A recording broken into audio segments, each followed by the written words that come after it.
It was Christmas on the island of Sodor. All the engines were working hard. Thomas and Toby were busy carrying people and parcels up and down the branch line. Everyone was happy. Only the coaches, Annie and Clarabelle, were complaining. It's always the same before Christmas, they groaned. We feel so full, we feel so full. Oh, come on, said Thomas. Where's your festive spirit? Christmas Day is almost here.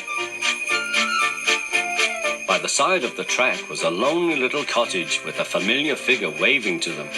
It's Mrs. Kindly, whistled Thomas. Peep, peep, Happy Christmas! Thomas always felt better for seeing her. Christmas just wouldn't be Christmas without Mrs. Kindly.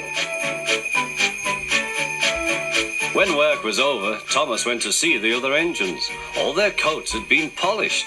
"Ha," said Gordon, "just look at us. Your driver will have to work fast to get you as smart as us."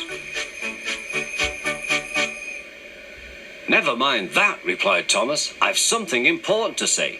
Do you realize it's a whole year since Mrs. Kindly saved us from a nasty accident? You remember when she was ill in bed and—" "Yes, of course," interrupted Edward. "You told us how she waved her red dressing gown out of her window to warn you about a landslide ahead." "And you and Toby gave her presents," Percy joined in. "And the Fat Controller sent her to Bournemouth to get better." "But," said James and Henry together, "the rest of us have never thanked her properly." "Exactly," said Thomas. "So now I think we should all give her a special Christmas party." Everyone was getting very excited, and the drivers felt sure that the Fat Controller would agree, as indeed he did. The engines were all busy making plans when silence fell. The Fat Controller had bad news. "The weather's changed badly. Mrs. Kindly is snowed up. Toby says he'll help to rescue her. You must help too, Thomas. There's no party unless you do." Thomas hated snow, but he said bravely, "I'll try, sir. We must rescue her. We must." "There's a good engine. You and Toby will manage splendidly." Thomas charged the snowdrifts fiercely. Sometimes he swept them aside, sometimes they stuck fast, and the men had to loosen them.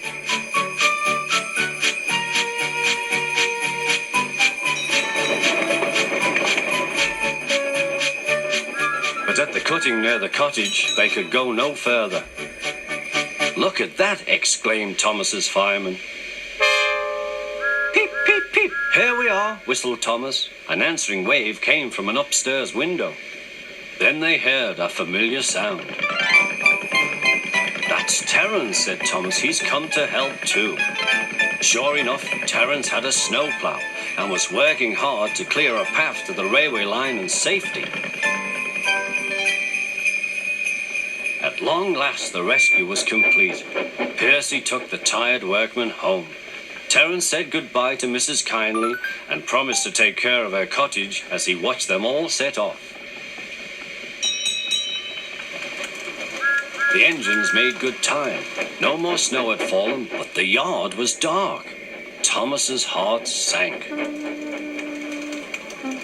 Suddenly, all the lights went on. What a marvelous sight awaited Mrs. Kindly. "Well done," said the Fat Controller. "I'm really proud of you all." Mrs. Kindly especially thanked the smaller engines. "Thomas and Toby are all friends," she said. "And now, Percy, you are my friend too." Percy was very pleased. "3 cheers for Mrs. Kindly," he called. "Peep, peep, peep!" They all whistled. "We wish you a Merry Christmas. We wish you a Merry Christmas. We wish you a Merry Christmas and a Happy New Year." Thomas the Tank Engine and his friends thought it was the best Christmas ever, and Mrs. Kindly could think of nowhere she would rather live than here with them on the island of Sodor.